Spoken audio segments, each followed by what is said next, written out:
রায়গঞ্জ ৩৫ নং বিধানসভা কেন্দ্রের তৃণমূল কংগ্রেসের প্রার্থী কৃষ্ণ কল্যাণী মহাশয় রায়গঞ্জ করোনেশন হাই স্কুলে ১৪১ নং বুথে সকাল সকাল সস্ত্রীক ভোট দিলেন।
আজকে সঠিক সময় ৭টার সময় প্রথম ভোটটা দিলাম, গণতন্ত্রের উৎসবে সামিল হলাম।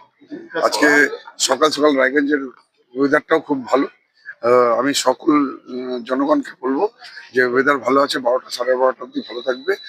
আপনারা সকাল সকাল আসুন আর এই গণতন্ত্রের উৎসবে সামিল হন। সকাল সকাল আপনারা ভোট দিন।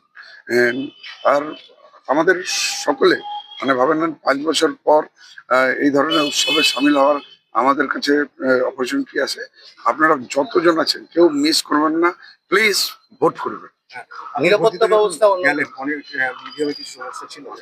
আমি গেলাম, প্রথমে ইভিএম ঠিকভাবে অ্যাক্টিভ ছিল না, পরে ওনার এক্সপার্ট এসে উনি তারপর ওটাকে রেকটিফাই করে তারপর চালু হলো, আমি ভোট দিলাম।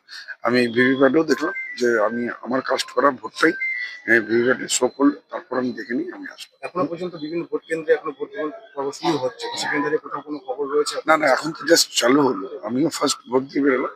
এরপরে যদি কোনো রকম কোনো খবর আসে, হ্যাঁ, তখন আপনাদের জানাবো। তবে আমার করজোরে রায়গঞ্জবাসীর কাছে নিবেদন যে আপনারা শান্তি শৃঙ্খলা বজায় রেখে ভোটটা করুন। গণতন্ত্রের উৎসব আছে, যেটা জনদের সবে আমরা মাথা পেতে নেব। কোনো রকম আইন শৃঙ্খলা কিংবা অশান্তির বাতাবরণ যাতে না থাকে, এটা আমার তরফ থেকে হামলা রিকোয়েস্ট। নিরাপত্তা ব্যবস্থা কেমন দেখলেন? নিরাপত্তা ভালো আছে, কোনো অসুবিধা নেই। সাধারণ ভোটারদের কি বার্তা দিবেন? সাধারণ মধ্যে এটাই আছে, আপনারা আসুন, গণতন্ত্র উৎসবে সামিল হোক। আর আপনারা বেছে নিন যে আপনাদের কাজের লোক আছে, যেখানে আপনার এলাকার উন্নয়ন হবে, তেমনটাই উন্নয়নের নিরিখে, কর্মের নিরিখে আপনারা ভোটদান করবেন, এটাই আমার। একেবারে সস্ত্রীক ভোটটা দিলেন। হ্যাঁ, একদম। আজকে উনি আমার অর্ধাঙ্গিনী আছেন, হ্যাঁ, তো একসাথেই এসেছি, ঠিক আছে। তো ভোট দিন, নিয়ে দিলাম।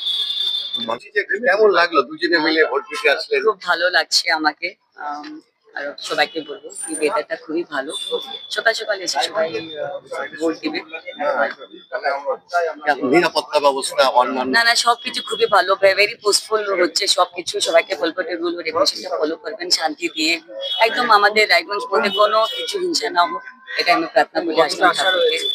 100% একদম সবার আশীর্বাদ আছে, সবার ভালোবাসা আছে আমার।